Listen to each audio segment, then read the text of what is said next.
বন্ধু মানে ফাঁকা মাঠে একটুখানি হাওয়া। বন্ধু মানে এই জীবনে অনেকখানি পাওয়া। বন্ধু মানে সন্ধ্যার শীত, একটু কেঁপে ওঠা। বন্ধু মানে ভোরের আলোর নতুন গোলাপ ফোটা। বন্ধু মানে অভিমান আর কথা কাটাকাটি, মাঝে মাঝে মিস কল আর আড্ডা ফাটাফাটি। তোমার বিপদে নিঃস্বার্থভাবে পাশে দাঁড়াতে যে মানুষটি একবারও ভাবে না, এক বিন্দু ভাবে না, সেই মানুষটি তোমার সব থেকে প্রিয় বন্ধু। প্রেম একদিন কিন্তু দেখবেন জীবন থেকে হারিয়ে যাবে, কিন্তু বন্ধুত্ব কোনোদিনও কিন্তু হারায় না। যদি সে খুব ভালো বন্ধু হয়, তাহলে সে কখনো জীবন থেকে হারিয়ে যায় না। কখনো কোনো বন্ধুকে আঘাত করো না, এমনকি ঠাট্টার ছলেও তাকে কিন্তু কষ্ট দিও না। সেই কষ্ট দেখবে একদিন তোমার কাছেই তাহলে ফিরে আসবে। এটা কিন্তু অভিশাপ না, এটা হচ্ছে নিয়তির বিচার। যে একজন বিশ্বস্ত বন্ধু খুঁজে পায়, সে একটি গুপ্তধন কিন্তু পেয়ে যায়। একজন বিশ্বস্ত বন্ধু অনেকটা কিন্তু গুপ্তধনের মতো। সবার ভাগ্যে কিন্তু সেটা জোটে না। বন্ধুত্ব হচ্ছে ডানাবিহীন ভালোবাসা। বন্ধুত্ব শুধু সমবয়সী কারোর সাথেই যে হতে হবে এর কিন্তু কোনো মানে নেই। একজন মায়ের সঙ্গেও একজন ছেলের কিন্তু ভালো বন্ধুত্ব হতে পারে। একজন বাবার সঙ্গেও একজন মেয়ের কিন্তু খুব ভালো বন্ধুত্ব হতে পারে। একজন দাদার সঙ্গেও একজন বোনের কিন্তু খুব ভালো বন্ধুত্ব হতে পারে। একজন ভাইয়ের সঙ্গে একজন দিদিরও কিন্তু ভালো বন্ধুত্ব হতে পারে। বন্ধুত্ব যে শুধু সমবয়সী হতে হবে এর কিন্তু কোনো মানে নেই। সব বয়সের মানুষের সাথেই কিন্তু বন্ধুত্ব হতে পারে, তবে সেখানে সততা, বিশ্বাস আর ভালোবাসা থাকতে হবে। তবেই কিন্তু সেটা প্রকৃত বন্ধুত্বে পরিণত হবে, তাই না? পরিবারের থেকে বড় কিন্তু কোনো আমাদের সম্পত্তি নেই। বাবার থেকে বড় কিন্তু কোনো পরামর্শ দাতাও নেই। মায়ের থেকে বড় কিন্তু কোনো জগৎ নেই। ভাইয়ের থেকে ভালো কিন্তু কোনো ভাগীদার নেই। বোনের থেকে বড় কিন্তু কোনো শুভাকাঙ্ক্ষী নেই। স্ত্রীর থেকে বড় কিন্তু কোনো বন্ধু নেই। এই জন্য পরিবার ছাড়া আমাদের জীবন কিন্তু অমূল্য। আমাদের জীবনে যদি খারাপ সময়গুলো না আসতো, তাহলে আপনের মধ্যে লুকিয়ে থাকা পর আর পরের মধ্যে লুকিয়ে থাকা আপনকে কিন্তু কখনোই আমরা চিনতে পারতাম না, তাই না বন্ধুরা? প্রয়োজন ছাড়াই যে তোমার খোঁজ নেবে, জীবনে এমন একটা মানুষ থাকাই কিন্তু যথেষ্ট। সেই তোমার প্রকৃত বন্ধু, যে আড়াল থেকে তোমার প্রশংসা করে। সামনাসামনি তো একজন দুশ্মনও দুশ্মনের প্রশংসা করে, তাই না? আড়াল থেকে প্রশংসা যে করে, সেই হচ্ছে প্রকৃত বন্ধু।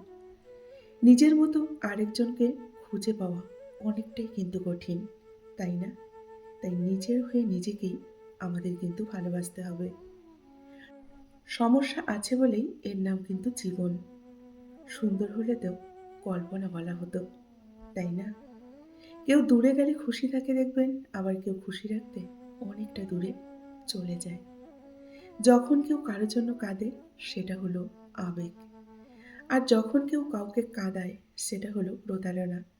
আর যখন কেউ কাউকে কাঁদিয়ে নিজেও কেঁদে ফেলে, সেটা হলো প্রকৃত এক ধরনের ভালোবাসা। শিক্ষা হলো পৃথিবীর সবথেকে শক্তিশালী অস্ত্র, যা দিয়ে সমস্ত পৃথিবীকে বদলে দিতে পারবে। আলো বলে অন্ধকার, তুই কেন এত কালো? অন্ধকার বলে, এই জন্যই তো তুমি আছো আলো। এই পৃথিবীতে কখনো কাউকে নিজের ভেবে কিন্তু জোর খাটানো আমাদের উচিত নয়। কারণ যাকে তুমি সব থেকে বেশি নিজের ভাববে, সেই আসলে তোমাকে বুঝিয়ে দেবে সে তোমার কতটা পর। এবং সেই মানুষটাই তোমাকে দেখবে সব থেকে বেশি কষ্ট এবং যন্ত্রণা দেবে, অনেকটা বেশি কাঁদাবে। হাসাতে কিন্তু সবাই পারে, তেমনি কাঁদাতেও সবাই পারে। যে কাঁদিয়ে মানাতে পারে, সেই হচ্ছে সত্যিকারের বন্ধু। আর যে কাঁদিয়ে নিজেও কেঁদে ফেলে, সে হচ্ছে সত্যিকারের ভালোবাসা। ভালো বন্ধুকে ভালোবাসা যায়, কিন্তু ভালোবাসার মানুষকে বন্ধু কিন্তু ভাবা যায় না। কারণ বন্ধু হলো মনের সাথী, তাই না? আর ভালোবাসার মানুষটি হলো আমাদের জীবনসাথী। নমস্কার, আমি মিঠু। আমার এই রকমারি চ্যানেলে আজ আবার একটি নতুন ভিডিওতে আমার সকল শ্রদ্ধেয় দর্শক বন্ধুদের জানাই স্বাগত। আশা করছি সকলেই খুব ভালো আছেন এবং সুস্থ আছেন। বন্ধুরা, চলুন তাহলে আজকের ভিডিওটি শুনে নেওয়া যাক। মানুষ যখন অপরাধ করে তখন দেখবেন ডানে বামে আগে পিছে সব কিছু দেখে নেয়, কিন্তু উপরের দিকে তাকাতেই মানুষ ভুলে যায়। মানুষ ভুলে যায় যে উপরেও একজন আছেন, তিনি সবটাই দেখছেন। এটা কিন্তু মানুষ ভুলে যায়। যদি সম্মান ও ভালোবাসা দুটোই পেতে চাও, তবে আপনি থেকে তুমিতে যাও এবং তুমি থেকে তুইয়ে কখনোই যেও না। তাহলে কিন্তু সম্মান ভালোবাসা দুটোই একসাথে হারিয়ে ফেলবে। নিজের একান্ত ব্যক্তিগত কথাগুলো কখনোই কাউকে বলা ঠিক নয়, কারণ ঝগড়ার সময় আপনার খুব কাছের মানুষই সেসব কথা তুলে আপনাকে হয়তো একদিন ক্ষতবিক্ষত করতে পারে এবং অনেকটা কষ্ট দিতে পারে। তাই নিজের ব্যক্তিগত কথাগুলো কখনো কাউকে বলবেন না। নিজের মধ্যে গোপন রাখার চেষ্টা করুন। মিথ্যা বলা যাদের স্বভাব, তারা সহজে এসব থেকে কিন্তু দেখবেন বেরিয়ে আসতে পারে না। কেননা তাদের স্বভাব তো রক্তের সাথে মিশে যায়, তাই না? চাইলে কি তারা পরিবর্তন হতে পারে? পারে না তো। কেননা তাদের স্বভাবের কোনোদিনও পরিবর্তন হয় না। যদি তুমি সত্যি কারোর সাথে সম্পর্ক ভালো রাখতে চাও, তাহলে সবসময় সেটা বিশ্বাস করো। যেটা তুমি তার সম্পর্কে জানো, সেটা কখনোই বিশ্বাস করো না যেটা তুমি অন্যের মুখ থেকে শুনেছ। জীবনে ভালো লাগার মানুষ অসংখ্য হতে পারে, তাই না? কিন্তু ভালোবাসার মানুষ শুধুমাত্র একজনই হয়। নীরবতার ভাষাও আছে যদি তুমি বোঝো। অভিমানেও ভালোবাসা থাকে যদি তুমি খোঁজো।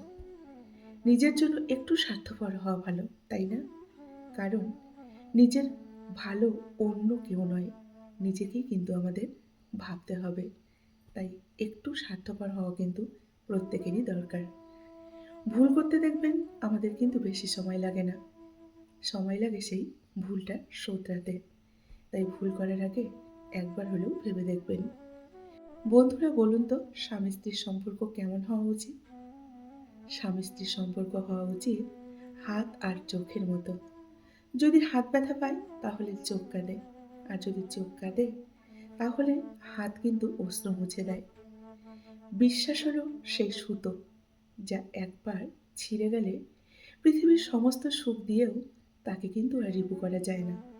তাই বিশ্বাসটা অটুট রাখার চেষ্টা করুন। সম্পর্ক যদি ভাবনার সাথে মিশে যায় তাহলে দেখবেন তা ভাঙা মুশকিল। আর যদি স্বার্থের সাথে মিশে যায় তাহলে কিন্তু সেটা টেকানো সত্যিই মুশকিল। সবসময় এমন মানুষের সাথে থাকার চেষ্টা করুন যে আপনাকে সম্মান দেয়। কারণ সম্মান হলো ভালোবাসার থেকেও অনেকটা বেশি কিন্তু মূল্যবান। মানুষের প্রয়োজন কখনোই দেখবেন ফুরোয় না। শুধু সময়ের ব্যবধানে মানুষের চাহিদার একটু পরিবর্তন হয়। ভালো থাকার একটাই উপায়, চোখ বন্ধ করে মেনে নাও আর মুখ বন্ধ করে সবার কথা হজম করে যাও। তাহলেই দেখবে জীবনে অনেকটা ভালো থাকবে। আমরা পাখির জন্য খাঁচা বানাই, তাই না? কিন্তু পাখি পোষ মানলে খাঁচার দরজা খোলা পেলেও দেখবেন উড়ে যায় না। অথচ মানুষকে ভালোবেসেও আগলে রাখার চেষ্টা করলেও দেখবেন মানুষ জীবন থেকে কিন্তু হারিয়ে যায়। এটাই কিন্তু সত্য, আর এটাই হলো বাস্তব, আর এটাই হলো মানুষের আসল চরিত্র। নিন্দে করতে গেলে দেখবেন বাইরে থেকে অনেকটা নিন্দে করা যায়, কিন্তু বিচার করতে গেলে ভিতরে প্রবেশ করতে হয়। সেটা কিন্তু সবাই পারে না, তাই না? জীবনে কখনো কারোর সাথে নিজের তুলনা করবেন না। আপনি যেমন তেমনই থাকুন। আপনি যেমনই হন না কেন, আপনি আপনার কাছে শ্রেষ্ঠ, আপনার কাছে সেরা, এটা মনে করবেন। আপনি যদি কারোর জীবনে পেন্সিল হয়ে সুখ লিখতে না পারেন, তাহলে চেষ্টা করুন সুন্দর রাবার হয়ে তার দুঃখগুলো মুছে দেওয়ার। দেখবেন অনেকটা ভালো লাগবে। প্রথম পরিচয় আর শেষ বিদায়, এই দুটি স্মৃতি কিন্তু মানুষকে বড্ড বেশি কাঁদায়, তাই না? অন্যের কথা শুনে সিদ্ধান্ত নেওয়ার আগে একবার নিজে যাচাই করে নেবেন। কারণ জীবনে ঠিক বোঝার চেয়েও ভুল বোঝার লোক কিন্তু অনেক পাওয়া যায়। কিন্তু ঠিক মানুষ কিন্তু পাওয়া সত্যিই দুষ্কর। সুখের পেছনে কখনো ছুটতে নেই, জানেন তো? সুখ হলো প্রজাপতির মতো। ধরতে গেলে দেখবেন ধরা দেয় না। কিন্তু চুপ করে থাকলে ঠিকই কিন্তু একদিন আপনার গায়ে এসে বসবে। শুধু ধৈর্য ধরতে হবে। মিথ্যা দিয়ে কিছুদিন হয়তো সফল হওয়া যায়, তাই না? কিন্তু সত্য দিয়ে প্রথমে কষ্ট হলেও সফলতা ধরে রাখা যায় কিন্তু সারাটা জীবন। তাই সত্য পথে চলুন, সত্য কথা বলুন এবং সততা নিয়ে কাজ করুন। দেখবেন অনেকটা সম্মানের সাথে আপনি মাথা উঁচু করে বাঁচতে পারবেন এবং অনেকটা ভালো থাকবেন। বন্ধুরা, আজকের ভিডিওটি এই পর্যন্তই রাখছি। যদি ভিডিওটি ভালো লাগে অবশ্যই লাইক, কমেন্ট আর শেয়ার করবেন। এতক্ষণ ধরে আমার ভিডিওটির সঙ্গে থাকার জন্য আপনাদেরকে অসংখ্য ধন্যবাদ এবং আমার প্রাণ ভরা ভালোবাসা জানিয়ে আজকের মতো আমি বিদায় নিচ্ছি। সকলেই ভালো থাকুন, সুস্থ থাকুন, নিজেদের খেয়াল রাখুন। দেখা হবে নেক্সট আরেকটি ভিডিওতে। ধন্যবাদ আমার সকল বন্ধুকে। নমস্কার।